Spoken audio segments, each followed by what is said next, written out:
السلام علیکم ورحمۃ اللہ وبرکاتہ، نحمدہ ونصلی علی رسولہ الکریم، اما بعد فاعوذ باللہ من الشیطان الرجیم، بسم اللہ الرحمن الرحیم، رب اشرح لی صدری ویسر لی امری واحلل عقدۃ من لسانی یفقہوا قولی۔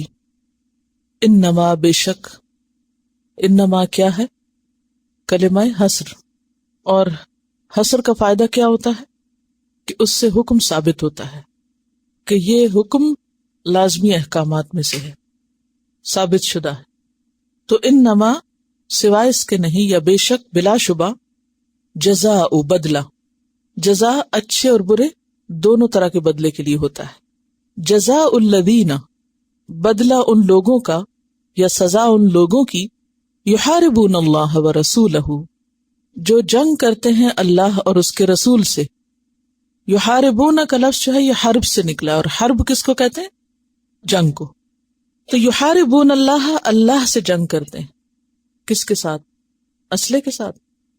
اللہ کے احکامات کو نہ مان کر اللہ کی نافرمانی کرنا، گویا اللہ تعالیٰ کی ناراضگی کو دعوت دینا ہے اور اللہ سے جنگ کرنا ہے۔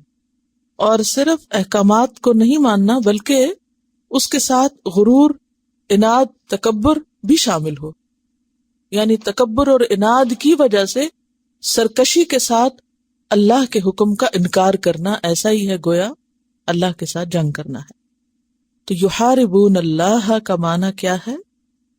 کہ اللہ کے ساتھ جنگ کرتے ہیں، اسلحے کے ساتھ نہیں بلکہ اللہ تعالی کے احکامات کی مخالفت کر کے، نافرمانی کر کے، عناد اور تکبر کا ثبوت دیتے ہوئے، سرکشی کرتے ہوئے۔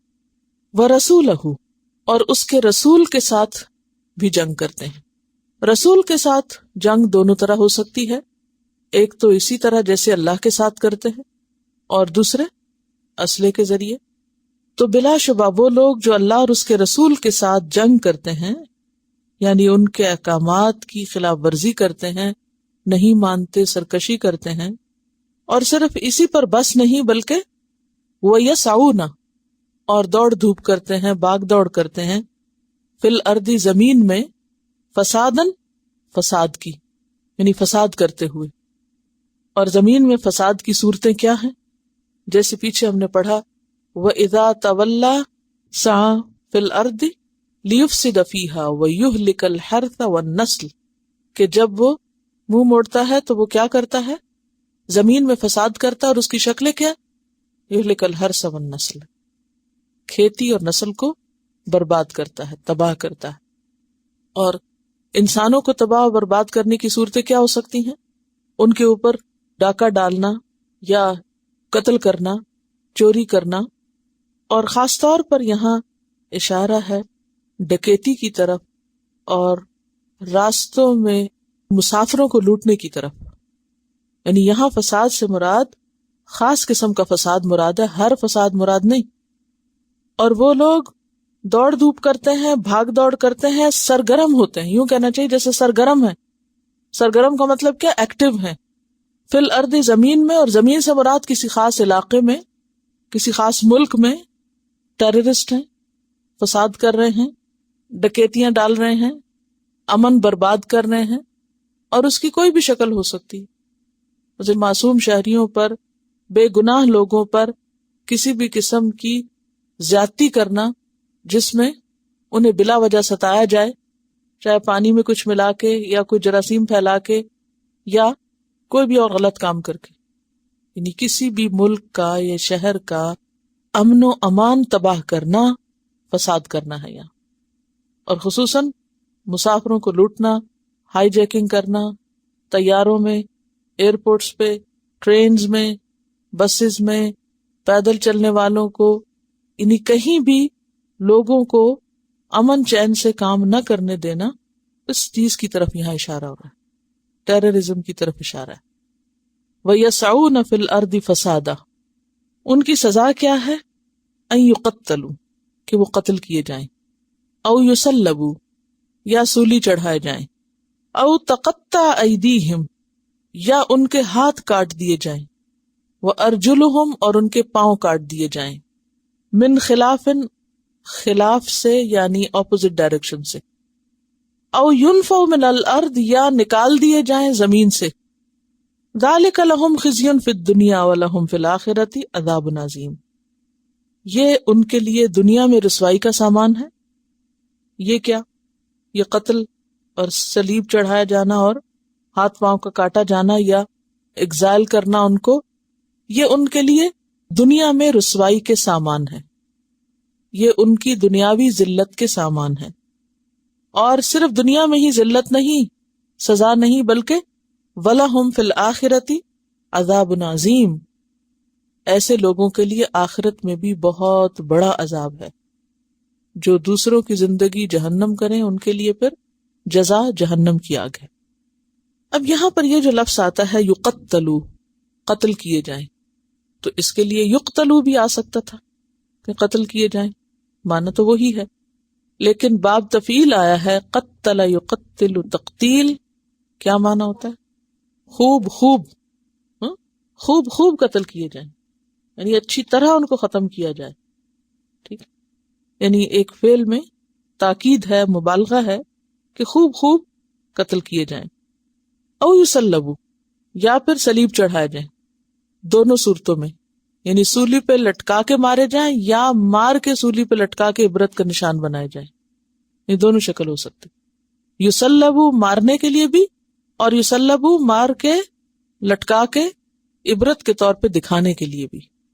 او تقطع ایدیہم، یا پھر ان کے ہاتھ کاٹ دیے جائیں، وارجلہم اور پاؤں کاٹ دیے جائیں، من خلاف ان اپوزٹ ڈائریکشن، یعنی مخالف سمت سے، جیسے دایاں ہاتھ تو بایاں پاؤں۔ یہ کیوں کہا گیا بطور خاص کہ مخالف سمت سے کاٹے جائیں؟ یہ نہیں ہو سکتا کہ دایاں ہاتھ اور دایاں پاؤں یا بایاں ہاتھ اور بایاں پاؤں، اس میں حکمت کیا ہے؟ ایک تو یہ ہے کہ اگر ایک ہی طرف کے دونوں اعضاء کاٹ دیے جائیں تو اس میں ڈیتھ بھی ہو سکتی ہے نا، اور پھر یہ کہ بالکل امبیلنس ہو جائیں گے اور دوسروں پر بوجھ ہو جائیں گے۔ لیکن اگر ایک شخص بالکل امبیلنس ہے تو وہ تو نہ چل سکے گا نہ کوئی کام کر سکے گا۔ تو اس طرح اگر کوئی شخص مثلا اس کا بایاں پاؤں ہے اور دایاں نہیں، لیکن دایاں ہاتھ ہے تو وہ بیساکھی کو سنبھال کے چل سکتا ہے، لیکن اگر دایاں ہاتھ بھی نہیں اور دایاں پاؤں بھی نہیں ہے تو اس میں وہ کیا ہوگا؟ معذور ہو جائے گا، اور معذور ہو کے دوسروں کے سر پہ مصیبت ہو جائے گا۔ اس کو تو سزا ملے گی سو ملے گی، اس کے دیکھ بھال کرنے والوں کو بھی ملے گی۔ سزا دینے میں بھی حکمت ہے، یعنی مکمل طور پر ایسا شخص اپاہج ہو جائے گا اور دوسروں پر بوجھ بن جائے گا۔ اور ویسے اللہ ہی بہتر جانتا ہے مزید حکمتیں، ہم تو صرف اندازے ہی کر سکتے ہیں نا، یا ظاہری طور پر جو ہمیں حکمت نظر آتی ہے۔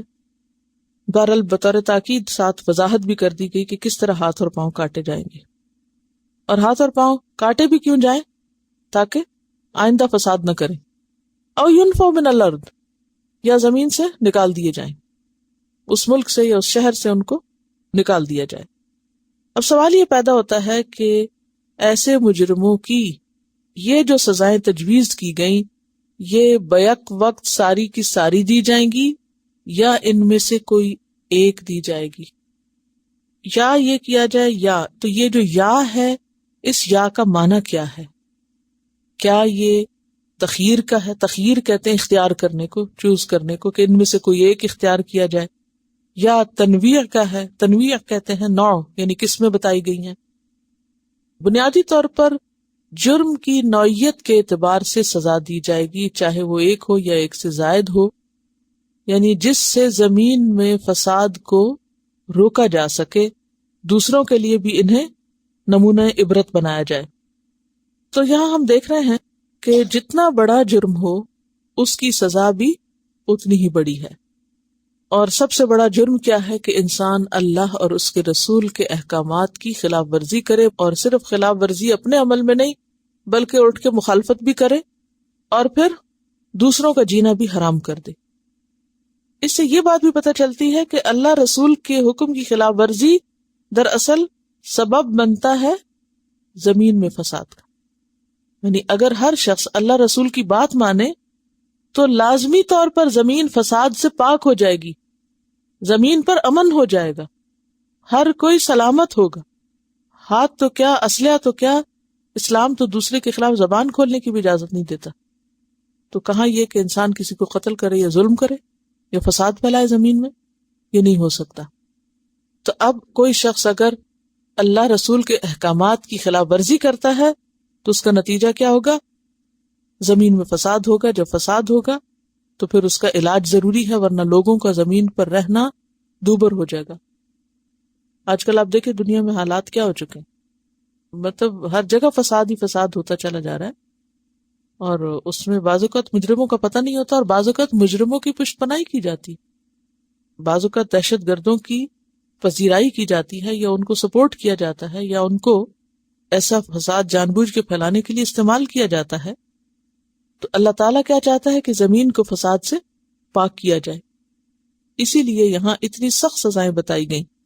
اور سزاؤں میں سے جو سزا جرم کے اعتبار سے موافقت رکھتی ہو اور اصلاح کے لیے کارگر ہو وہ سزا دی جائے گی. اور اسی طرح یہ بھی ہو سکتا ہے کہ جس نے ایک جرم کیا اس کی ایک سزا ہو، اور جس نے بیک وقت 2 جرم کیے ہیں اس کی سزا بھی زیادہ ہو. مثلاً اگر کسی نے صرف قتل کیا تو اس کی سزا کیا ہو سکتی ہے؟ صرف قتل. اور اگر کسی نے قتل بھی کیا اور اس کے ساتھ چوری بھی ساتھ ہی کی ہے تو پھر کیا ہوگا؟ قتل بھی کیا جائے، اس کا ہاتھ بھی کاٹا جائے. دونوں ہی ہو سکتے ہیں.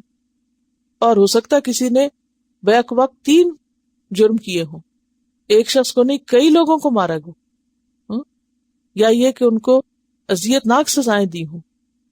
تو ایسی صورت میں جیسا جرم ہوگا ویسی ہی سزا ہوگی. اور دیکھنے میں تو سزائیں بہت سخت ہیں، لیکن اللہ تعالیٰ کی ان حدود میں اور ان سزاؤں میں بھی بڑی رحمت ہے. ان سزاؤں کا مقصد کچھ لوگوں کو تکلیف دینا نہیں، بلکہ ان سزاؤں کا مقصد کیا ہے؟ زمین پر اکثریت کے لیے امن کا ماحول قائم کرنا، تاکہ زمین کو کس سے پاک کیا جائے؟ فساد سے پاک کیا جائے. اور پھر عبرتناک سزاؤں کی بات ہو رہی ہے یہاں، عبرتناک سزائیں دی جائے جس سے ان کو ذلیل کیا جائے تاکہ دوسرے لوگ دیکھ کر نصیحت پکڑیں. وَلَهُمْ فِي الْآخِرَةِ عَذَابٌ عَظِيمٌ، اور ان کے لیے آخرت میں عظیم عذاب ہے، بہت بڑا عذاب ہے. اور وہ بڑا کس طرح ہے؟ عذاب عظیم کا کیا معنی ہے؟ یعنی دنیا میں کوئی بھی انسان کوئی ایسا طریقہ اختیار نہیں کر سکتا کہ جس سے مجرم کو قرار واقعی سزا دی جائے. مثلا اگر کسی شخص نے ایک بندے کو قتل کیا تو آپ اسے ایک کو مار دیں، مگر اگر ایک نے لاکھوں کو مار دیا ہے بم پھینک کے، کوئی بار بار زندہ کیا جائے گا، بار بار وہ مرے گا، اور ثم لا يموت فیہا ولا یحیا، اس کو قرار واقعی یعنی جتنی وہ ڈیزرو کرتا ہے اتنی سزا دی جائے گی. جتنا بڑا کسی کا جرم ہوگا قیامت کے دن اتنی ہی بڑی اس کی سزا ہوگی. اور ویسے بھی آپ دیکھیں کہ وہاں سے کوئی نکل نہیں سکے گا اس سزا سے. کلما ارادوا ان یخرجوا منها اعیدوا فیہا، جب کوئی چاہے گا کہ اس سے نکل بھاگے پھر اسی پہ پلٹا دیا جائے گا. الا الذین تابوا، مگر وہ لوگ جو توبہ کر لیں. اگر مجرم توبہ کر لیں، لیکن کب؟ من قبل ان تقدروا علیہم، اس سے پہلے کہ تم ان پر قدرت پا جاؤ، ان کے اوپر تم حاوی ہو جاؤ. تقدروا کا لفظ کس سے ہے؟ قادر ہونے سے، قدیر اسی سے ہے. یعنی اگر انہوں نے جرم کیا اور پھر خود ہی ہتھیار ڈال دیے اور جرم کا اقرار کر لیا اور معافی مانگ لی اور توبہ کر لی، یعنی بندوں سے بھی معافی مانگ لی اور اللہ سے بھی، فَاعْلَمُوا أَنَّ اللَّهَ غَفُورٌ رَحِيمٌ، تو جان لو کہ اللہ تعالیٰ یقیناً غفور الرحیم ہے. تو اس سے پتہ یہ چلتا ہے کہ مجرم اگر پکڑے جانے سے پہلے اعتراف جرم کر لے تو پھر اس صورت میں ان سزاؤں سے بچ سکتا ہے. قرآن پاک میں آتا ہے فَمَن تَابَ مِن بَعْدِ ظُلْمِهِ وَأَصْلَحَ فَإِنَّ اللَّهَ يَتُوبُ عَلَيْهِ إِنَّ اللَّهَ غَفُورٌ رَحِيمٌ، کہ جو توبہ کرے ظلم کے بعد اور اصلاح کر لے تو بے شک اللہ تعالیٰ بھی اس پر مہربان ہوگا، کیونکہ اللہ تعالیٰ غفور الرحیم ہے. فَاعْلَمُوا أَنَّ اللَّهَ غَفُورٌ رَحِيمٌ. اور اگر کوئی پکڑا جائے اور اس کے بعد کہ نہیں میری توبہ میں آئندہ نہیں کروں گا، تو اس صورت میں اسے نہیں چھوڑا جائے گا، کیونکہ وہ اپنی توبہ میں سچا نہیں، وہ صرف سزا کے خوف سے حال دعائی کر رہا ہے. اللہ تعالیٰ ہر ایک کی توبہ قبول کر سکتا ہے. سورۃ الفرقان میں اللہ سبحانہ و تعالیٰ بندوں کو بہت خوشخبری سناتے ہیں کہ اگر کوئی شخص غلطی کر لے اور اس کے بعد توبہ کر لے تو اللہ تعالیٰ معاف کر دیتا ہے. یہ آیت ہے سورۃ الفرقان کی آیت نمبر 68 اور 69. والذین لا يدعون مع اللہ الہا آخر ولا يقتلون النفس التي حرم اللہ الا بالحق ولا يزنون. 3 بڑے گناہوں کا ذکر ہے، شرک، قتل اور زنا. ومن يفعل ذلك يلقى اثاما. جو یہ کرے گا وہ ہلاکت میں پڑے گا، یعنی اپنے گناہ کے انجام کو پہنچے گا. یضاعف له العذاب یوم القیامہ. قیامت کے دن اس کو دگنا عذاب دیا جائے گا. وَيَخْلُدْ فِيهِ مُهَانًا. اور وہ اس میں ہمیشہ رہے گا رسوائی کے ساتھ. ان جرائم کے کرنے والے کون کون سے؟ شرک، قتل اور زنا. ان گناہوں کے کرنے والے ہمیشہ کے لیے رسوائی میں پڑیں گے، سزا بھگتیں گے. الا، مگر کیا؟ من تابہ، جس نے توبہ کر لی، وآمن وعمل عملا صالحا، اور ایمان لے آیا اور نیک عمل کیے. فاولئک، تو یہی لوگ، یبدل اللہ سیئاتہم حسنات، اللہ ان کی برائیوں کو بھلائیوں سے بدل دے گا. وکان اللہ غفور الرحیم، اور ہے اللہ بخشنے والا مہربان. تو اس سے پتہ چلتا ہے کہ جرم کتنا بھی بڑا ہو، ہاں اگر اللہ کی پکڑ سے پہلے یعنی موت سے پہلے اور بندوں کی پکڑائی سے پہلے انسان خود ہی تڑپ اٹھے اور اللہ سے معافی مانگ لے اور جو نقصان کیا اس کو پورا کر دے، جو برائیاں کی ان کے بدلے میں اب اچھائیاں شروع کر دے، تو اللہ تعالیٰ غفور الرحیم ہے، ایسے شخص کا جرم معاف ہو سکتا ہے. پھر فرمایا یا ایھا الذین آمنو، اے لوگو جو ایمان لائے ہو، اتقوا اللہ، اللہ سے ڈرو. یعنی تقوی اختیار کرنا لازم ہے، اللہ تعالیٰ بار بار حکم دے رہے ہیں اللہ سے ڈرو. وابتغوا، اور تلاش کرو، الیہ، اس کی طرف، کیا؟ الوسیلہ، وسیلہ. یعنی جرم ہو جائے تو پھر کیا کرو؟ تقوی اختیار کرو اور اس کی طرف وسیلہ اختیار کرو. وسیلہ کیا چیز ہے؟ وہ چیز جو اللہ کے قریب کرے تم کو، اللہ تک پہنچانے والی چیز، اللہ سے جوڑنے والی، ملانے والی چیز، اللہ کا تقرب عطا کرنے والی چیز. اور اس سے مراد نیک اعمال ہے جو بندے کو اللہ سے قریب کرتے ہیں. مثلا سب سے زیادہ انسان کس عمل کے ذریعے اللہ سے قریب ہوتا ہے معلوم ہے آپ کو؟ نماز. وہ کون سی حالت ہوتی ہے جس میں انسان سب سے زیادہ اللہ کے قریب ہوتا ہے؟ سجدے کی حالت. سجدے کی حالت سب سے زیادہ انسان کو اللہ سے قریب کرنے والی ہے. تو جب یہ کہا جائے کہ اللہ کی طرف جانے کا وسیلہ تلاش کرو تو مراد اس سے کیا ہے؟ وہ کام کرو جس سے تم اللہ کے قریب ہو سکو. وسیلہ اصل میں کس کو کہتے ہیں؟ ذریعے کو. کوئی ذریعہ اختیار کرو تو وہ ذریعہ کیا ہے؟ مثلا نماز. اسی طرح نماز کے لیے جو وضو ہے، پاکیزہ ہونا کیا ہے؟ پاک صاف ہونا، وضو کرنا، یہ بھی انسان کو اللہ کے قریب کرتا ہے. اور کون سے اعمال اللہ کے قریب کرتے ہیں انسان کو؟ صدقہ خیرات، کیونکہ خصوصاً خفیہ صدقہ جو ہے انسان کے گناہ کی آگ کو بجھانے والا ہے. اور ماں باپ کے ساتھ حسن سلوک جو ہے، آپ نے وہ واقعہ پڑھا ہوگا، یہ صحیح حدیث میں آتا ہے. 3 لوگ کہیں سفر پہ جا رہے تھے تو راستے میں بارش شروع ہو گئی. انہوں نے ایک غار میں پناہ لی کہ تھوڑی دیر یہاں رک جاتے ہیں، اتنے میں بارش بند ہوگی پھر چل پڑیں گے. تو بارش بڑی تیز تھی، لینڈ سلائیڈنگ ہوئی، ایک پتھر اوپر سے لڑکتا ہوا آیا پہاڑ سے اور آ کے اس نے غار کا منہ بند کر دیا. پتھر اتنا بھاری تھا کہ 3 لوگوں کی جدوجہد کے باوجود وہ پتھر وہاں سے نہیں سرکا.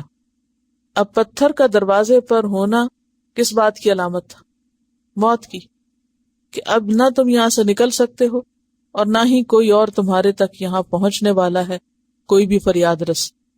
تو انہوں نے اللہ سے دعائیں کرنی شروع کر دی، اللہ کو پکارنا شروع کر دیا، اور ہر ایک نے اپنے اپنے خاص نیک عمل کا وسیلہ دیا. اس کو سامنے رکھ کے اللہ سے دعا کی، اور اس کی تفصیلات ملتی ہیں. ایک نے والدین کے ساتھ حسن سلوک کو، ایک نے زنا کی دعوت نہ قبول کرنے کو، اسی طرح ایک اور نے کسی کی اجرت اس کے پاس رہ گئی تھی اور اس نے اس کو انویسٹ کیا، اور پھر جب وہ شخص آیا تو پورے کا پورا نفع کے ساتھ لوٹایا. تو ان سب نے کیا کہا کہ یا رب، اگر ہمارا یہ عمل واقعی تیرے لیے تھا اور تو نے اس کو قبول کیا تو اس عمل کی وجہ سے تو اس پتھر کو ہٹا دے. ایک کی دعا سے کچھ سرکہ، دوسرے کی دعا سے کچھ اور سرکہ، اور تیسرے کی دعا سے پورا سرک گیا، جس سے وہ تینوں غار سے باہر نکل آئے. تو یہ حدیث بھی کیا بتاتی ہے کہ اصل جو وسیلہ ہیں، اللہ کے قریب کرنے والی چیزیں ہیں بندے کو، وہ خالصتاً اللہ کی خاطر کیے ہوئے نیک عمل ہیں، قربانیاں ہیں. آج کے سبق کا تھیم کیا ہے؟ بیسیکلی قربانی. تو ہر وہ عمل جو انسان اللہ کے لیے خالص ہو کے کرتا ہے، قربانی کرتا ہے، اللہ تعالیٰ اس کی وجہ سے اس کو دنیا اور آخرت دونوں میں فائدہ پہنچاتا ہے. اور اسی طرح اگر کوئی انسان غلط کام کرتا ہے تو اس کے لیے دنیا میں بھی رسوائی ہے اور آخرت میں بھی. قابیل دنیا میں بھی خاسرین اور نادمین میں سے ہوا. اسی طرح یہ پیچھے جو ہم نے پڑھا کہ جو لوگ اللہ رسول سے جنگ کریں ان کے لیے بھی کیا ہے؟ دنیا میں رسوائی ہے اور آخرت میں بڑا عذاب ہے. تو بات یہ ہے کہ اللہ کے قریب ہونے کے لیے انسان کو ضرورت ہے نیک اعمال کی. تو وسیلہ سے مراد نیک عمل ہیں. لیکن افسوس کہ ہمارے ہاں لوگوں نے وسیلہ کس کو بنا رکھا ہے؟ انسانوں کو وسیلہ بنا رکھا ہے. مثلاً کسی نبی کو یا ولی کو، پیغمبر کو، یا کسی بھی نیک انسان کو. اب جتنے بھی نیک انسان ہیں ان سب نے جو نیکیاں کی ہیں وہ لوگوں کے لیے کی تھی، یا لوگ ان کی نیکیوں کی وجہ سے پار ہو جائیں؟ یہ تو عدل کے خلاف ہے. اگر کسی ولی نے، کسی بزرگ نے کوئی نیک کام کیا تو اس نے اپنے لیے کیا ہے، دوسروں کے لیے نہیں کیا کہ ہم اس کے عمل کا واسطہ دے کے پار چڑھ جائیں. اب اگر آپ میں سے کسی ایک نے امتحان کی تیاری کی ہے تو اس کا فائدہ کس کو ہے؟ اسی کو ہے، سب کو تو نہیں. آپ میں سے کوئی ایک شخص پڑھ لے اور خوب پڑھے اور یہاں آ کے ڈکٹیٹ کر دیا کرے اسپیکر پہ سب کو، اور باقی بیٹھ کے لکھ لیا کریں اور اس کے وسیلے سے سب پاس ہو جایا کریں. دنیا میں تو ایسے نہیں ہوتا. ہر ایک کو اپنے لیے خود کام کرنا ہوتا ہے. تو آخرت میں کامیابی کے لیے بھی ہر ایک کو خود محنت کرنا ہے، اور اللہ کے قریب ہونے کے لیے بھی ہر ایک کو اپنی اپنی کوشش چاہیے. کسی اور کی نیکیاں ہمارے کام نہیں آئیں گی. وَلَا تَزِرُ وَازِرَةٌ وِزْرَ أُخْرَىٰ، الا یہ کہ آپ نے کوئی اچھا کام کیا اور آپ کو دیکھ کے کوئی اور بھی کرنے لگ گیا تو آپ نے اس کے لیے راستہ کھول دیا. اور اسی طرح اگر کسی نے برا کیا اور اس کو دیکھ کے اوروں نے بھی کیا، جیسے قابیل نے غلط کام کیا، تو جتنے بھی لوگ قیامت تک قتل کریں گے سب کا ذمہ دار وہ ٹھہرے گا، یعنی ظلم کے ساتھ قتل کرنے والے. تو اس سے کیا پتہ چلتا ہے کہ نمبر ایک، ہر شخص اپنے عمل کا خود ذمہ دار ہے. ہاں، اگر اس نے دوسرے کو شے دی اپنی اچھائی یا برائی سے تو وہ اچھائی یا برائی میں حصے دار ہو جاتا ہے. تو یہاں پر کیا فرمایا کہ تم اپنے لیے وسیلہ تلاش کرو، کچھ کر کے آؤ. اور اس کا طریقہ کیا ہے؟ وجاہدوا، جہاد کرو. اور جہاد کیا ہے؟ جہاد کس کو کہتے ہیں؟ انتہائی کوشش کو جس کا اعلیٰ ترین مقام جو ہے وہ قتال ہے. قتال اس کی ہائٹ ہے، یعنی اعلیٰ درجہ ہے. لیکن اس سے نیچے جتنی بھی کوششیں خیر کو پھیلانے کے لیے ہوں گی اور برائی کو ختم کرنے کے لیے، سب جہاد شروع ہوں گی. اور جہاد کا آغاز اپنے نفس سے شروع ہوتا ہے، اپنی ذات سے شروع ہوتا ہے. جہاد کی ابتدا خود سے ہوتی. نفس کا جہاد کیا ہوتا ہے؟ اپنے نفس کے ساتھ جہاد کرنا. آپ نے پڑھا نا کہ ان النفس لامارۃ بالسوء، کہ نفس انسان کو برائی پہ بہت اکساتا ہے. اب آپ کا نفس کے ساتھ کیا جہاد ہے کہ کیا کریں آپ؟ برائی سے روکیں خود کو. جتنی بھی ٹمپٹیشنز ہیں، جتنی بھی اٹریکشنز ہیں ایسی جو انسان کو غلط طرف لے جانے والی ہیں، ان چیزوں کو کنٹرول کرنا، خود کو روک لینا، اپنی باگیں خود کھینچ لینا، یہ بہت بڑا جہاد ہے. اپنی برائیوں کو اپنے اندر سے نکالنا، اپنی غلطیوں کا اعتراف کرنا، یہ نفس کا جہاد ہے. ٹھیک ہے. اور انشاءاللہ جہاد کے موضوع پر آگے بھی بہت سی باتیں ہوں گی، اس لیے یہاں اتنا ہی کافی ہے. اور پھر وجاہدوا فی سبیلہ، اس کے راستے میں جہاد کرو. اس کے راستے سے مراد کس کا راستہ ہے؟ اللہ کے دین کا راستہ. اور پھر اس میں فی سبیل ہی کی ضمیر کس کی طرف جاتی ہے؟ اللہ کی طرف. یعنی اللہ کی خاطر اچھے کام کرو، دکھاوے کے لیے نہیں. وجاہدوا فی سبیلہ لعلکم تفلحون، تاکہ تم فلاح پاؤ، کامیاب ہو جاؤ. فلاح کیا ہوتی؟ کامیاب ہونا. کیا مانا ہے؟ کسان کو کہتے ہیں فلاح، کوشش کے ساتھ کامیاب ہونا. اچھا، کامیاب کسان کون ہوتا ہے یہ بتائیے؟ یعنی جو اس نے بویا اس کو کاٹ سکے، جس کا کوئی نتیجہ بھی ہو. ٹھیک ہے، کامیاب کا کیا مطلب ہے؟ جس کا کام بن جائے. تو حصول المطلوب جو ہے وہ کامیابی ہوتی ہے. کامیابی کیا ہے؟ حصول مطلوب. دو لفظ ہیں. جو آپ کا مطلوب ہے، جیسے کسان کا مطلوب کیا ہے؟ وہ ساری کوشش کس لیے کر رہا ہے؟ کچھ حاصل کرنے کے لیے، کوئی پھل یا پھول یا کوئی گندم یا کوئی دانے کچھ اگانے کے لیے، وہ حاصل کرنے کے لیے ساری کوشش کرتا ہے. اور اگر اس نے وہی حاصل نہیں کیا تو اس کی ساری کوشش کس کام کی؟ وہ کامیاب تو نہیں نا. تو جو اپنا مطلوب پالے وہ کامیاب ہے. مطلوب پانے والا. کامیابی دونوں ہی ہوتی ہے نا، دنیا کی بھی ہوتی ہے، آخرت کی بھی ہوتی ہے. ٹھیک ہے، تو حصول المطلوب جو ہے یہ کامیابی ہے. اور ناپسندیدہ چیز سے بچ جانا بھی کامیابی ہے. یعنی کامیابی دو طرح کی ہوتی، ایک ہوتی ہے کچھ پانے کی اور ایک ہوتی ہے نقصان سے بچنے کی. اگر کسی نے کوئی چیز پائی نہیں بھی پوری طرح لیکن وہ نقصان سے بچ گیا تو بھی کیا ہے؟ کامیاب ہے. قیامت کے دن کامیاب لوگوں کی صفت قرآن میں کیا بتائی گئی؟ فمن زحزح عن النار وادخل الجنۃ فقد فاز، کہ جو آگ سے بچا لیا گیا اور جنت میں داخل کر دیا گیا وہ کامیاب ہوا. تو کامیابی کی ڈیفینیشن اس آیت سے کیا پتہ چلی؟ نقصان سے بھی بچا، زحزح عن النار، اور ادخل الجنہ، مطلوب بھی پا لیا اس نے، وہ کامیاب ہے. اور اگر صرف نقصان سے بھی انسان بچ جائے تو یہ بھی کامیابی ہے. تو یہاں پر کیا کہا جا رہا ہے کہ وسیلہ کیوں اختیار کرو؟ تاکہ تم اپنے مطلوب کو پالو. اور ویسے بھی یاد رکھیے کہ انسان کو اللہ سبحانہ وتعالی سے ایک تقرب کا تعلق رکھنا چاہیے. سب سے قریب ترین جسے ہمارے ہونا چاہیے وہ اللہ ہی کی ذات ہے. اصل کامیاب وہ ہے جو جہاد بن نفس کرتے کرتے اس مقام پہ پہنچے کہ انسان اللہ کا قرب محسوس کرے. اسی سے پھر تقویٰ آتا ہے کہ آپ کچھ بھی کر رہے ہو ہمیشہ آپ کے دل میں اللہ کی یاد ہو. آپ کو غلط کام کرنے لگے تو اللہ کا خوف آڑے آ جائے. کسی نیکی کے کام میں سستی ہو رہی ہے تو اللہ کی محبت غالب آ جائے. تو اسی سے کامیابی ہو سکتی ہے. یعنی جس نے اپنے رب کو پا لیا گویا وہ کامیاب ہو گیا. دنیا میں اس نے گویا ہر چیز پالی، اور جس کو رب نہ ملا تو وہ تو بھٹکنے والا ہے، وہ تو منزل پہ نہیں پہنچ سکتا. ہمارے ہاں دنیا میں کامیابی کا معیار کیا ہے؟ ہم کامیاب انسان کس کو کہتے ہیں؟ کیا پا لینے والے کو. کسی کو اچھی جاب مل گئی تو وہ کامیاب ہو گیا، کوئی امتحان میں پاس ہو گیا، کوئی ڈگری مل گئی تو کامیاب ہو گیا. جو بھی اس کے مطلوب ہے یا اس کی خواہش ہے، ہم سمجھتے ہیں خواہشات کا پورا ہونا کامیابی ہے. وہ کامیابی نہیں ہے، کیونکہ خواہشات کا تو کوئی اینڈ ہی نہیں. ایک پوری ہوگی تو ایک اور آ کھڑی ہوگی، تو زندگی اسی میں گزرتی چلی جائے گی. لیکن جس شخص کو اللہ کی پہچان ہو گئی اور اس کے دل میں اللہ کی محبت جم گئی اور اللہ کی رضامندی اس کے لیے ایک مقصود بن گئی، اور پھر یہ ہے کہ انما یتقبل اللہ من المتقین، یعنی اگر اس کے اعمال قبول ہو گئے، قبول ہوں گے تو کچھ جزا ملے گی نا، اگر وہ ریجیکٹ ہو گئے تو کیا جزا ملے گی؟ وہ اصل کامیاب ہے.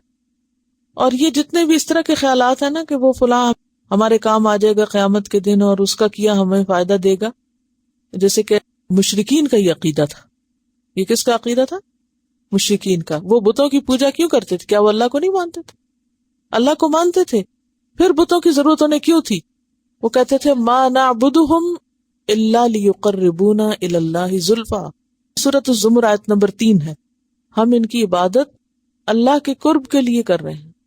ما نعبدہم، ہم نہیں عبادت کرتے ان کی، الا مگر اس لیے، لیقربونا، کہ وہ ہمیں قریب کر دیں، اللہ اللہ کی طرف، زلفا قریب کرنا، کہ ہم ان کے ذریعے اللہ کے قریب ہوتے ہیں، تو اس لیے ہم نے ان کو وسیلہ پکڑا ہوا ہے۔ وسیلہ کس کو کہتے ہیں؟ واسطہ۔ وسیلہ اصل میں کیا ہے؟ واسطہ۔ تو انہوں نے ان کو واسطہ بنایا ہوا ہے۔ یہ بتا رہی ہیں کہ ان کی ایک کام پر ہندو دوست تھی، ان سے انہوں نے پوچھا کہ آپ مائنڈ نہ کیجیے گا کہ ان بتوں کے آگے جو آپ جھکتے ہیں، جن کو آپ نے اپنے ہاتھوں سے بنایا ہے، تو آپ کو کیا حاصل ہوتا ہے؟ کیونکہ جو چیز آپ نے بنائی وہ آپ کو کیا فائدہ دے گی؟ اس نے کہا کہ نہیں، ہم پوچھتے تو اللہ ہی کو ہیں، ان کو صرف دھیان کے لیے رکھا ہوا ہے۔ مراد ان کی شاید یہی تھی کہ یہ اللہ کے قریب کرتے ہیں ہمیں۔ تو مشرکین مکہ بھی یہ کہتے تھے کہ ہمیں بت اللہ کے قریب کرتے ہیں۔ یہ بتا رہی ہیں کہ یہ انہوں نے بیسیکلی جو آئیڈلز ہیں وہ بچوں کو کنسنٹریشن سکھانے کے لیے بنائے تھے، کہ ان کو سکھاتے وقت ان کی توجہ اس پر رہے، اور پھر آہستہ آہستہ بڑوں کی بھی توجہ کے لیے استعمال ہونے لگے۔ بہرحال سورۃ یونس آیت نمبر 18 میں بھی اسی قسم کا مضمون پایا جاتا ہے، وَيَقُولُونَ هَؤُلَاءِ شُفَعَاؤُنَا عِندَ اللَّهِ، اور وہ کہتے ہیں کہ یہ اللہ کے پاس ہمارے سفارشی ہیں، یہ ہمیں بچائیں گے وہاں۔ قُلْ أَتُنَبِّئُونَ اللَّهَ بِمَا لَا يَعْلَمُ فِي السَّمَاوَاتِ وَلَا فِي الْأَرْضِ، کہہ دیجئے کیا تم اللہ کو وہ بتاتے ہو جس کو وہ آسمان و زمین میں جانتا ہی نہیں؟ سبحانہ وتعالی عما یشرکون، پاک ہے وہ اور بلند ہے اس سے جو وہ شریک کر رہے ہیں۔ اور جہاں تک ہم مسلمان عام طور پر یہ کہتے ہیں کہ فلاں کے وسیلے سے یا فلاں کے حق سے ہماری یہ بات مانی جائے یا قبول ہو دعا، تو یہ بھی درست نہیں، کیونکہ مخلوق کا اللہ پہ کوئی حق نہیں، کوئی بھی اللہ سے زبردستی نہیں کچھ کرا سکتا۔ اس کے برعکس ہمیں کیا حکم دیا گیا؟ وَاسْأَلُوا اللَّهَ مِنْ فَضْلِهِ، اللہ سے اس کا فضل مانگو، اللہ سے مانگو، اس میں کسی اور کا بیچ میں نام لانے کی ضرورت نہیں ہے۔ پھر اسی طرح حدیث میں آتا ہے وَإِذَا سَأَلْتَ فَاسْأَلِ اللَّهِ، جب تم سوال کرتے ہو مانگتے ہو تو اللہ سے مانگو۔ اصل مشکل یہی ہے کہ ہم خود اپنا مقام اونچا نہیں کرنا چاہتے، ہم نہ جاہدو کرنا چاہتے ہیں اور نہ ہی وسیلہ خود تلاش کرنا چاہتے ہیں، بلکہ آسان راستے، شارٹ کٹ ڈھونڈتے ہیں کہ کوئی اور اچھے کام کرتا رہے، اس کا کام صرف یہی ہو کہ وہ نیک بنا رہے اور ہم سب جا کے اس سے کام کروائیں جسے دنیا کے کام کراتے ہیں۔ وسیلہ کا ایک اور معنی جنت میں ایک خاص مقام بھی ہے جو عرش کے نیچے ہے۔ اذان کے بعد جو دعا آپ مانگتے ہیں اس میں آپ نبی صلی اللہ علیہ وسلم کے لیے وسیلہ مانگتے ہیں۔ آت محمد الوسیلۃ، عطا کر محمد صلی اللہ علیہ وسلم کو وسیلہ۔ اس وسیلہ کی وضاحت آپ نے خود فرما دی ایک اور حدیث میں، آپ نے فرمایا کہ اسألوا لی اللہ الوسیلہ، اللہ سے میرے لیے وسیلہ مانگو۔ دوسری حدیث میں آتا ہے کہ جس نے میرے لیے اللہ سے وسیلہ مانگا اس کے لیے میری شفاعت واجب ہو گئی۔ اور ایک اور روایت میں آتا ہے کہ وسیلہ جنت میں ایک خاص مقام ہے جو صرف ایک شخص کو ملے گا، یعنی جنت کا ایسا خاص اسپیشل گھر جو صرف ایک ہی شخص کے لیے ہے۔ وَأَرْجُو أَنْ أَكُونَ هُوَ، اور مجھے امید ہے کہ وہ میں ہی ہوں گا۔ اور جو میرے لیے وسیلہ مانگے گا، یعنی وہ مقام میرے لیے مانگے گا اللہ سے، اس کے لیے میری شفاعت واجب ہو جائے گی۔ تو وہ اپنے لیے ہمیں نہیں مانگنا، یہاں جو کہا گیا نا وَابْتَغُوا إِلَيْهِ الْوَسِيلَةَ، وہ ہمیں رسول اللہ صلی اللہ علیہ وسلم کے لیے مانگنا ہے۔ ان الذین کفروا، بے شک وہ لوگ جنہوں نے کفر کیا، لو ان لہم، اگر بے شک ان کے لیے، ما فی الارض جمیعا، جو کچھ زمین میں ہے سارے کا سارا، ومثلہ معہ، اور اس کی مانند اس کے ساتھ اور بھی۔ زمین میں کیا کچھ ہے ذرا سوچیں، تھوڑی دیر امیجن کریں، صرف درختوں کی لکڑی دیکھ لیں آپ کتنی قیمتی، پھر اس کے بعد زمین کے اوپر جو پھل اور سبزیاں اور کیا کچھ ہے، پھر اس کے اندر کیا کچھ ہے، مائنز آپ دیکھیں، سونا چاندی ہیرے جواہرات، یعنی ان گنت چیزیں ہیں زمین پر۔ تو اللہ تعالیٰ فرماتے ہیں کہ اگر قیامت کے دن یہ سارا مال و دولت جو زمین میں ہے ان کو دے دیا جائے، کن کو؟ جنہوں نے کفر کیا، وَمِثْلَهُ مَعَهُ، اور اتنا اور بھی دے دیا جائے، کتنا؟ جتنا زمین میں اب ہے۔ کس لیے دے دیا جائے؟ لِيَفْتَدُوا بِهِ، تاکہ وہ فدیہ دے سکیں اس کے ساتھ، اس مال کے ساتھ۔ اور فدیہ کیا ہوتا ہے؟ یعنی بدلہ، جان چھڑانے کا بدلہ. من عذاب یوم القیامت، قیامت کے دن کے عذاب سے بچنے کے لیے ما تقبل منہم، نہ قبول کیا جائے گا ان سے، کیا؟ فدیہ قبول نہیں کیا جائے گا. وَلَهُمْ عَذَابٌ علیم، اور ان کے لیے کیا ہے؟ دردناک عذاب ہے، بہت سخت سزا ہے. تو اس سے کیا پتہ چلتا ہے کہ جو لوگ ایمان نہ لائیں اور کفر کا راستہ اختیار کریں، قیامت کے دن کے عذاب سے وہ پھر بچ نہ سکیں گے. جی ان کا سوال یہ ہے کہ جائیں گے تو وہاں سب لوگ خالی ہاتھ، تو خزانے کہاں سے آئیں گے؟ حدیث میں آتا ہے کہ ایک جہنمی کو جہنم سے نکال کر اللہ کی بارگاہ میں پیش کیا جائے گا. اللہ تعالیٰ اس سے پوچھے گا تو نے اپنی آرام گاہ کیسی پائی؟ وہ کہے گا بدترین آرام گاہ. اللہ تعالیٰ فرمائے گا کیا تو زمین بھر سونا فدیہ دے کر اس سے چھٹکارا حاصل کرنا پسند کرے گا؟ یعنی اللہ تعالیٰ خود آفر کرے گا. وہ اس بات میں جواب دے گا جی میں چاہتا ہوں کہ مجھے چھوڑ دیا جائے. اللہ تعالیٰ فرمائے گا میں نے تو دنیا میں اس سے بھی بہت کم کا تجھ سے مطالبہ کیا تھا، اور تو نے وہاں اس کی پرواہ نہ کی، اور اسے دوبارہ جہنم میں ڈال دیا جائے گا. پہلی بات تو یہ کہ ایسا ہونا ممکن ہی نہیں، یعنی اگر دیا بھی جائے تو بھی قبول نہیں کیا جائے گا.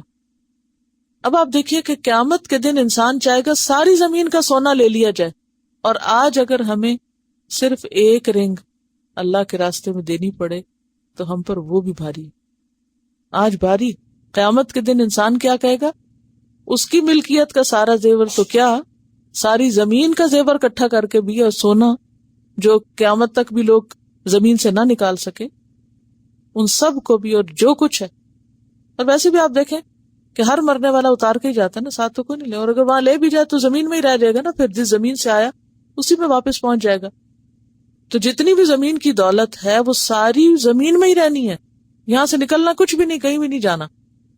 اسی لیے اللہ تعالیٰ فرماتے ہیں کہ اس کے وارث ہم ہو جائیں گے. پھر تو قیامت کے دن جو کچھ زمین میں سارے کا سارا سونا انسان کے سامنے رکھ کے کہا جائے گا کہ اچھا دیکھو یہ اگر تمہیں دیا جائے تو تم اسے دینا چاہو گے، اور آگ سے بچنا چاہو گے. تو انسان خوشی سے مان جائے گا بالکل سارا لے لیا جائے اور مجھے چھوڑ دیا جائے.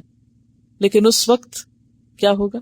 قبول نہ کیا جائے گا کہ میں نے تجھ سے دنیا میں بہت تھوڑا مانگا تھا. ہم ایک زکوٰۃ نکالنے کے روادار نہیں ہوتے، زکوٰۃ بھاری آج. تو قیامت کے دن یہی زکوٰۃ جو نہ ادا کی جائے گی، سونے چاندی کی پلیٹیں بنا کے جہنم میں تپا کے انسان کے چہرے اور پہلوؤں پہ لگائی جائیں گی. آگے قرآن پاک میں آپ پڑھیں گے یریدون، وہ چاہیں گے، کون؟ جہنمی. یریدون رے واو دال، ان یخرجوا من النار، کہ وہ نکل سکے آگ سے. جہنمی آگ سے نکلنا چاہیں گے، یعنی سونا وغیرہ دے کے، اور دعائیں بھی مانگیں گے، جیسے سورۃ المومنون کے آخر میں آتا ہے ربنا اخرجنا منہا، یا رب ہمیں اس سے نکال لے. فإن عدنا فإنا ظالمون، اگر ہم لوٹیں تو ہم ہی ظالم ہیں. اللہ تعالیٰ کیا فرمائے گا؟ قال اخسؤوا فیہا ولا تکلمونی. اخسا کہتے ہیں کتے کو دھتکارنے کو، کہ ان کو دھتکار دیا جائے گا، ڈانٹ دیا جائے گا. اخسؤوا فیہا، اسی میں پڑے رہو. ولا تکلمونی، مجھ سے بات بھی نہ کرو، نکلنے کی بات نہ کرو، کوئی مطالبہ نہ سنا جائے گا نہ مانا جائے گا. وما ہم بخارجین منہا، اور نہیں وہ اس سے نکلنے والے. ولہم عذاب مقیم، اور ان کے لیے عذاب ہے قائم رہنے والا، دائمی. جہنم کے داروغے سے بھی لوگ مطالبے کریں گے نا، منتیں سماجتے کریں گے کہ اپنے رب سے کہو کہ یخفف عنا یوما من العذاب، صرف ایک دن کی بریک دے دی جائے اس عذاب میں، صرف ایک دن روک دیا جائے. لیکن ان کی نہ سنی جائے گی. کیوں؟ وما دعاء الکافرین الا فی ضلال، کہ کافروں کی ساری دعائیں راستے میں ہی بھٹک جائیں گی، اللہ تعالیٰ تک پہنچیں گی بھی نہیں، سنی بھی نہیں جائیں گی. لیکن آج انسان کے پاس جتنا بھی وقت ہے، جتنی بھی مہلت ہے، انسان اس سے فائدہ نہیں اٹھا رہا. اس کے برعکس غلط کاموں پہ تلا ہوا ہے. والسارق والسارقۃ، اور چور مرد اور چور عورت، فقطعوا، پس کاٹ دو، ایدیہما، ان کے ہاتھ. یعنی چوری خواہ مرد کرے یا عورت، دونوں کو سزا ملنی چاہیے، کوئی فرق نہیں، نو ڈسکریمنیشن، کسی پہ بھی ترس نہیں کیا جائے گا. یہ بتائیے چوری کی ڈیفینیشن کیا ہے؟ کسی کی محفوظ جگہ پر رکھی ہوئی چیز کو خفیہ طریقے سے اٹھا لینا، لے لینا، اس کے مالک سے یا مالک کے نائب سے. یعنی خواہ وہ ملکیت مالک کے اپنے ہاتھ میں ہو یا اس نے کسی اور کے پاس رکھوائی بھی ہو. یہاں مرد کا ذکر پہلے آیا، مرد چور کا، لیکن زنا کا جہاں حکم آتا ہے الزانیۃ والزانی، وہاں عورت کا ذکر پہلے آتا ہے. وجہ چور زیادہ تر مرد ہوتے، کیونکہ چوری کے لیے کیا چاہیے ہوتا ہے؟ چوری کے لیے ایک جرت چاہیے ہوتی ہے یا ایک طاقت چاہیے ہوتی ہے، تو وہ عام طور پہ مردوں میں زیادہ ہوتی. لیکن زنا عموماً آپ نے دیکھا ہوگا جو ایسی عورتیں ہوتی ہیں پروسٹیٹیوٹس جو ہیں، وہ عموماً پروسٹیٹیوشن آپ دیکھیں کہ عورتوں میں زیادہ ہوتا ہے. زنا عام طور پر عورتوں میں زیادہ ہوتا ہے، تو اس لیے وہاں زنا کی سزا کے وقت عورت کا ذکر پہلے آیا. اور چوری مردوں میں زیادہ ہوتی ہے تو والسارق، چور مرد کا ذکر پہلے آیا. یعنی خفیہ طور پر کسی کی چیز اس کی مرضی کے بغیر اٹھا لینا، ہتھیار لینا، لے لینا چوری ہے. والسارق والسارقۃ، چور مرد اور چور عورت، فقطعوا، کاٹ ڈالو، کاٹ دو، قطع کر دو، ایدیہما، ان کے ہاتھ، سارے ہاتھ، ایک ہاتھ، دونوں کا ایک ایک ہاتھ. اور کون سا؟ دایاں پہلے، کیونکہ عام طور پر دائیں ہاتھ سے انسان سارے کام کرتے ہیں، تو چوری بھی کرتا ہے. اب یہ بتائیے کہ ہاتھ کتنا کاٹا جائے گا؟ کونی تک کاٹا جائے گا یا مونڈے تک کاٹا جائے گا؟ بات یہ ہے کہ جب تک کوئی تخصیص نہ ہو کہ ہاتھ کہاں تک، تو مطلقاً جب ہاتھ کا لفظ آتا ہے، مطلق کا کیا مطلب ہوتا ہے؟ ایبسولوٹ، یعنی اونلی. جب ہینڈ کا لفظ آتا ہے تو اس سے مراد کف ہوتا ہے، یعنی ہتھیلی ہوتی ہے. ٹھیک ہے، ویسے تو ہاتھ کا اطلاق سارے پہ ہوتا ہے نا، یعنی یہ سارے کو بھی ہاتھ کہتے ہیں. اپنا ہاتھ پھیلاؤ، تو جب ہاتھ پھیلاتے ہیں تو صرف اس طرح تو نہیں پھیلاتے نا. وہ جیسے کہا حابیل نے قابیل کو، لئن بسطت الی یدک، اگر تو نے اپنا ہاتھ میری طرف پھیلایا، تو اب آپ دیکھیں کہ وہ ہاتھ صرف اتنا تو نہیں پھیلائے گا نا، بازو ساتھ ہی جائے گا تو پھیلے گا. اس لیے عمومی طور پر پورا بازو ہاتھ شمار ہوتا ہے، لیکن خاص طور پر جب صرف ہاتھ کا ذکر آئے بغیر تخصیص کے کہ کہاں تک، مرفق تک یا یہاں تک، تو پھر اس سے مراد صرف کافی ہوگا، آگے تک نہیں. فقطعوا ایدیہما جزاء، یہ بدلہ ہے، اور جزا اچھے برے دونوں بدلوں کے لیے. بما کسبا، اس چیز کا جو انہوں نے کمائی کی. کنہوں نے؟ مرد ہو یا عورت، انہوں نے جو ظلم کیا، انہوں نے جو چوری کی، کسب سے مراد یہاں چوری، انہوں نے جو چوری کی اس کی یہ سزا ہے. اور سزا جو ہے عام طور پر اسلام میں وہ گناہ کے مطابق ہوتی ہے، گناہ اور سزا میں مماثلت ہوتی ہے. مثلا چوری میں چونکہ ہاتھ استعمال ہوتا ہے تو اس لیے چوری کی سزا کیا؟ ہاتھ کاٹنا. زنا میں چونکہ پورا جسم انوالو ہوتا ہے تو اس کی سزا ہے کوڑے، جس کا اثر پھر سارے جسم پہ جائے. تو یہاں فرمایا کہ بما کسبا، جو ان کا کسب ہے اسی کے مطابق ان کی جزا ہے. اور یہ جزا ایسی ہے کہ نکالن، عبرت ناک ہے. نکالن یہ پیچھے آپ پڑھ چکے، کہاں پڑھا تھا؟ تنکیلا بھی پڑھ چکے ہیں آپ، اور اس کے علاوہ وہ جو بندر بنائے گئے تھے وہاں بھی. نکالا من اللہ، اللہ کی طرف سے عبرت ناک سزا ہے. واللہ، اور اللہ عزیز، زبردست ہے. اور عزیز کے کیا کیا معنی ہوتے ہیں؟ عزت والا، غلبے والا، قہر والا. اللہ بہت زبردست ہے، جسے چاہے سزا دے، جسے چاہے پکڑے. حکیم، حکمت والا ہے. تو حکیم کے اندر کیا معنی پائے جاتے ہیں؟ حکیم کا روٹ کیا ہے کاف میم. حکم والا بھی اور حکمت والا بھی دونوں معنی ہیں. حکیم کا معنی کیا ہے؟ حکم والا اور حکمت والا. حکم والے کا کیا معنی ہے؟ اسی کا حکم چلتا ہے. ذالکم حکم اللہ یحکم بینکم. اور پھر اسی طرح حکمت والا، یعنی چونکہ یہ اللہ کا حکم ہے اس لیے اس کو ماننا ضروری ہے. اور دوسرا یہ کہ اس کا حکم حکمت پر مبنی، حکمتن بالغتن، پوری پوری حکمت.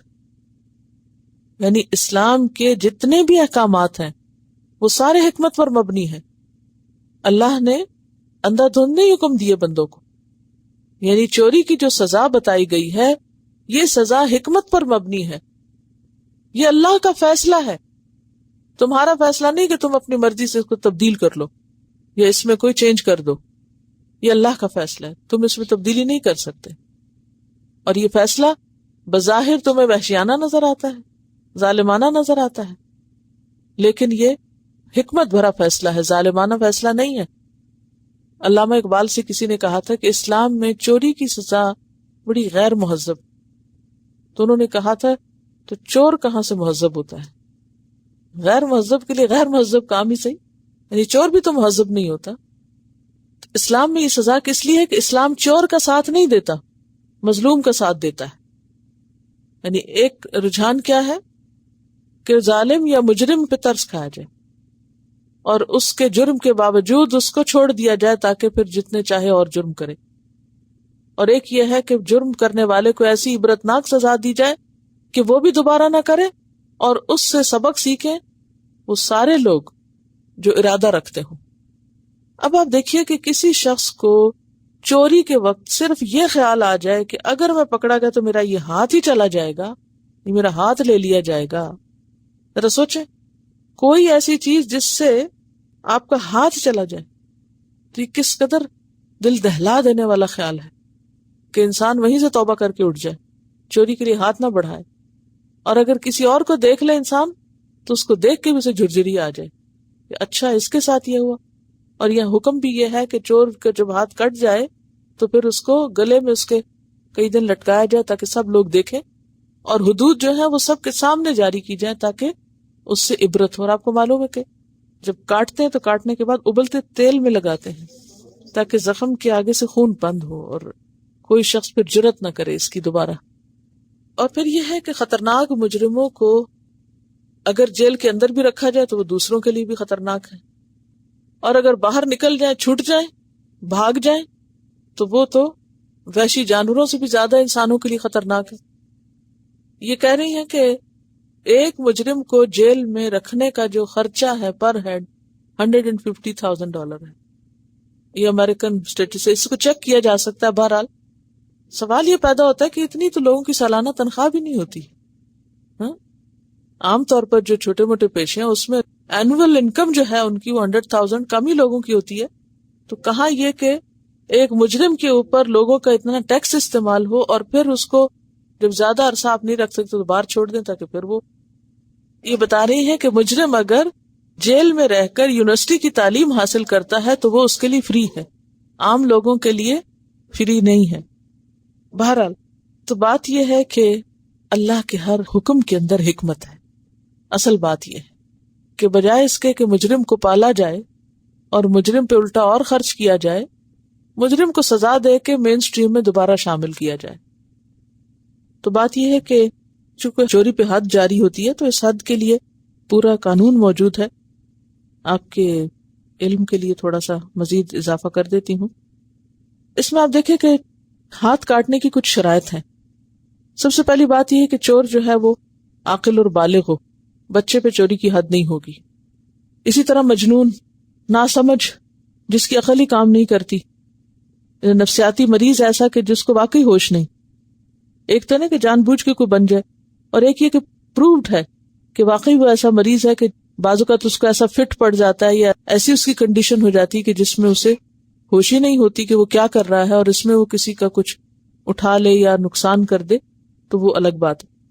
پھر اسی طرح یہ ہے کہ چوری کرنے والا مسروقہ مال کے مالک کا، یعنی جو مال اس نے چوری کیا اس کے مالک کا والد، بیٹا، خاوند اور بیوی نہ ہو. اس کا مطلب نہیں کہ ان کو چوری کی اجازت ہے ایک دوسرے کی، لیکن ان رشتوں پر حد نہیں ہوتی. یعنی باپ اگر بیٹے کی کوئی چیز اٹھا لیتا ہے اس کی مرضی کے بغیر تو حدیث میں آتا ہے انت و مالک لابیک، تو اور تیرا مال تیرے باپ کا ہو تو چوری نہیں شمار ہوگا. اسی طرح اگر بیٹا کچھ ضرورت میں وہ لیتا ہے تو اس کے اوپر کوئی تعزیر ہو سکتی ہے لیکن حد نہیں جاری ہوگی. پھر اسی طرح خاوند اگر بیوی کا مال لے لیتا ہے یا بیوی شوہر کی جیب سے کچھ نکال لیتی ہے تو اس پر بھی حد نہیں ہوگی، کیونکہ اس کی بنیادی وجہ کیا ہے کہ ان میں سے ہر ایک کے دوسرے پر اس کے مال میں کچھ حق ہیں. باپ کا بیٹے کے مال پہ حق ہے، بیٹے کا باپ کے مال پہ کچھ حق ہے. اسی طرح بیوی کا شوہر کے مال پہ، شوہر کا بیوی کے مال پہ کچھ نہ کچھ حق ہوتا ہے، اور یا ویسے حقوق ہوتے ہیں. تو اس لیے ان رشتوں میں اگر کوئی کمی بیشی ہو تو وہاں حد جاری نہیں ہوگی۔ پھر تیسری بات یہ ہے کہ مسروقہ مال میں چور کی ملکیت کا شبہ نہ ہو۔ مثلا ملزم اگر مقروض تھا اور اس نے اگر اس کے پاس کوئی چیز رہن رکھی ہوئی تھی اس میں سے چوری کی، یا ملزم مزدور تھا اور اس نے ٹھیکیدار کے پاس سے اپنی اجرت اٹھا لی جا کے خود ہی، تو اس پر حد نہیں ہوگی۔ یعنی ایک تو یہ نا کہ اجرت آپ کو اپنے ہاتھ سے دی جائے، اور ایک یہ ہے کہ جو ملازم ہے وہ خود ہی اجرت لے جائے کہ مالک نے نہیں دی تو جا کے اس کے بیگ سے نکال لے، تو یہاں بھی معاملہ جو ہے پھر مشتبہ ہو جائے گا۔ پھر اسی طرح مسروقہ مال حرام نہ ہو، مثلا یہ کہ اگر کسی نے شراب چوری کی تو اس میں حد نہیں ہوگی۔ پھر اسی طرح جو چیز چرائی گئی وہ چوتھائی دینار، 1/4 دینار، دینار سونے کا ہوتا ہے، اس قیمت کے برابر ہو، یعنی چوتھائی دینار کے برابر اگر قیمت ہے چوری شدہ مال کی تو اس پر حد جاری ہوگی۔ تو حدیث میں آتا ہے، صحیح مسلم کی حدیث ہے، نہ ہاتھ کاٹا جائے مگر چوتھائی دینار میں یا اس سے زیادہ میں، یعنی چوتھائی دینار یا اس سے زیادہ اگر چوری کی ہے تو ہاتھ کاٹا جائے گا۔ پھر چوری میں یہ بھی ہے کہ وہ مال محفوظ جگہ پر رکھا ہوا ہو، چھپا کے یا لاک میں رکھا ہوا ہو، تو اس لاک کو توڑنا یا چھپے ہوئے مال کو نکالنا چوری ہے۔ اگر کسی نے سامنے رکھا ہوا ہے یا کوئی سامنے کسی سے چھینتا ہے، سنیچ کرتا ہے، تو وہ تو پھر چوری میں نہیں آئے گا۔ یعنی سامنے چیز رکھی ہوئی ہے اور کوئی آ کے اسے استعمال کر کے رکھ دیتا ہے تو وہ ایک غیر اخلاقی حرکت تو ہے، لیکن اس طرح کی جس کو چوری کہا، اسی لیے میں نے شروع میں آپ سے چوری کی ڈیفینیشن پوچھی تھی کہ ہر چیز چوری نہیں ہوتی۔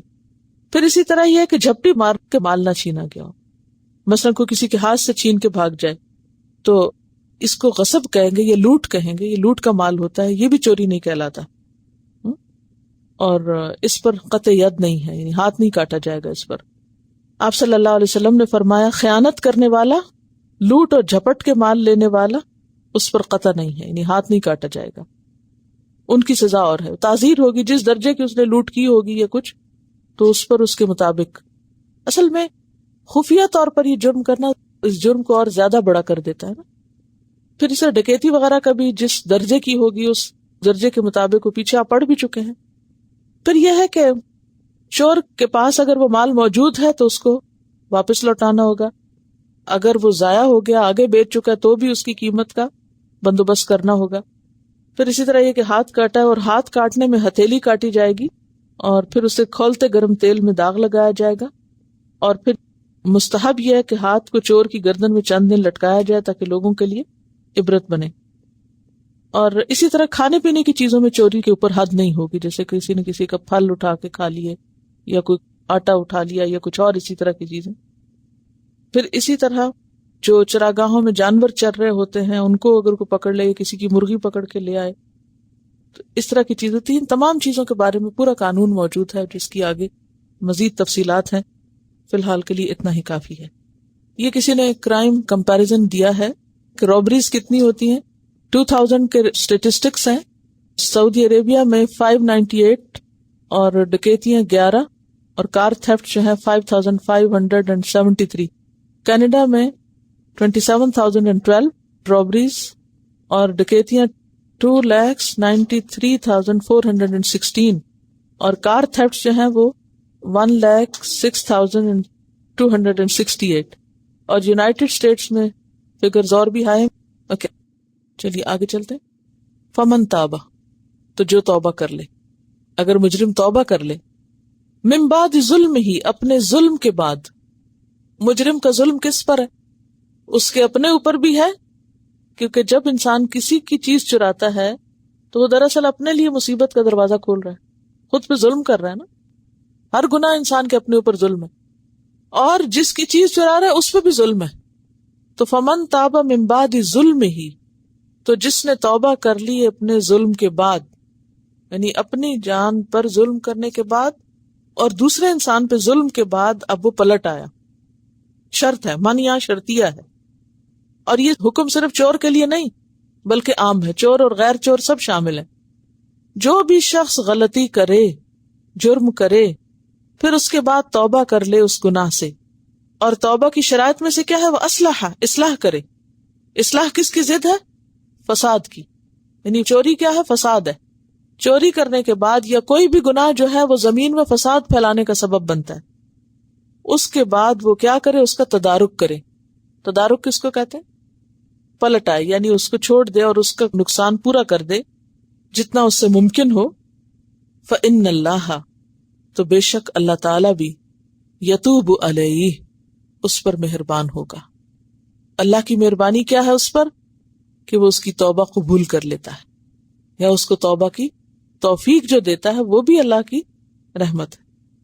هو الذی یقبل التوبۃ عن عبادہ، وہ اللہ وہ ذات ہے جو بندوں سے توبہ قبول کر لیتا ہے.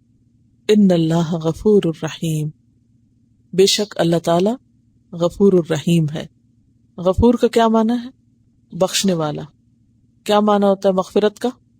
مغفرت کا معنی ہوتا ہے ستر الذنب، گناہ ڈھانپنا، والتجاوز عنہ، اور اس سے تجاوز کرنا، درگزر کرنا، معاف کر دینا. کیا ہے ڈیفینیشن مغفرت کی؟ ستر الذنب والتجاوز عنہ، گناہ ڈھانپ بھی دینا، یعنی پتہ نہ چلنے دینا، چھپا دینا، اور اس گناہ پہ سزا نہ دینا. یہ ہوتی ہے مغفرت. کیا ہے مغفرت؟ گناہ کا چھپایا جانا اور سزا نہ دینا اس پر. تو اللہ تعالی غفور ہے، اور غفور مبالغے کا صیغہ ہے، بہت زیادہ بخشش فرمانے والا ہے. اس نے بہت سے اسباب رکھے ہیں مغفرت کے. رحیم، بہت رحم فرمانے والا ہے، اس کی رحمت بہت وسیع ہے. انسان تصور نہیں کر سکتا کہ بڑے بڑے مجرموں کو وہ معاف کر سکتا ہے، اور جرم چھوڑنے کا اور توبہ کرنے کا بھی ثواب دیتا ہے. ان کی برائیوں کو بھلائیوں سے بدل دیتا ہے. لیکن شرط یہ ہے کہ انسان سچی توبہ کرے اور اصلاح کر لے. اصلاح کا مطلب یہ ہے کہ اپنی غلطی کو چھوڑ کر اچھی عادات اختیار کرے، اور دوسرے کو جو نقصان پہنچایا اس نقصان کو پورا کر دے. مثلا جس کی چوری کی ہے اس کی چوری واپس کرے. الم تعلم، کیا تم نہیں جانتے، کیا تمہیں نہیں معلوم، ان اللہ، یعنی یہ حیرت ہوتی ہے نا کہ ایک شخص اتنے بڑے جرم کرے اور پھر اللہ تعالیٰ اس کو معاف بھی کر دے. تو تمہیں نہیں معلوم ان اللہ لہ ملک السماوات، کہ اللہ بہت بڑا ہے، آسمان و زمین کی بادشاہت کا مالک وہی ہے. یعذب من یشاء، وہ عذاب دیتا ہے جس کو چاہتا ہے. ویغفر لمن یشاء، اور بخش دیتا ہے جس کو چاہتا ہے. جسے چاہے عذاب دے، جسے چاہے بخشے. وہ تو بادشاہ ہے، اور کیسا بادشاہ؟ جو ہر چیز کا مالک ہے، جو آسمانوں میں اور جو زمین میں. تو جو اتنا بڑا بادشاہ ہے اس کا دل بھی بڑا ہے، اس کی رحمت بھی بڑی، اس کی مغفرت بھی بڑی. انسان اس کو اپنے پیمانوں سے نہ پرکھے اور نہ تولے. یعذب من یشاء ویغفر لمن یشاء واللہ علی کل شیء قدیر، اور اللہ تعالی ہر چیز پر قدرت رکھنے والا ہے، ہر چیز کر سکتا ہے. اس میں کتنی بڑی خوشخبری ہے نا، ہر مجرم کے لیے کتنی بڑی خوشخبری. تو اسلام میں جرم اور جرم پر سزا اور سزا کے بعد بخشش کا ایسا خوبصورت امتزاج ہے کہ انسان کمزور ہے، انسان سے غلطی ہوگی، غلطی ہونے پر اگر وہ پکڑا جائے تو اس کو سزا دی جائے، اگر نہیں پکڑا جاتا تو توبہ کر لے، اور سزا کے بعد بھی توبہ کر لے. ویسے تو حدود جو ہے وہ گناہوں کا کفارہ بن جاتی، لیکن اس پر بھی اگر وہ توبہ کر لیتا ہے تو اللہ تعالیٰ اس تکلیف کو بھی اس کے لیے جو اس نے سزا میں بھگتی اس کے لیے اجر کا سبب بنا دیتا ہے. لیکن شرط یہ ہے کہ انسان اصلاح کرے. جرم، سزا، توبہ، اصلاح، اور پھر اس کے لیے رحمتیں ہی رحمتیں. اور یہ یاد رکھیے کہ اس کی جو سزا ہے یا اس کی جو جزا ہے یہ سب اس کی مشیت پر مبنی ہے، جو وہ چاہے کرے، اور اس کی مشیت کس پر مبنی ہے؟ اس کی حکمت پر مبنی ہے. وآخر دعوانا ان الحمد للہ رب العالمین. سبحانک اللہم وبحمدک نشہد ان لا الہ الا انت نستغفرک ونتوب الیک. السلام علیکم ورحمۃ اللہ وبرکاتہ.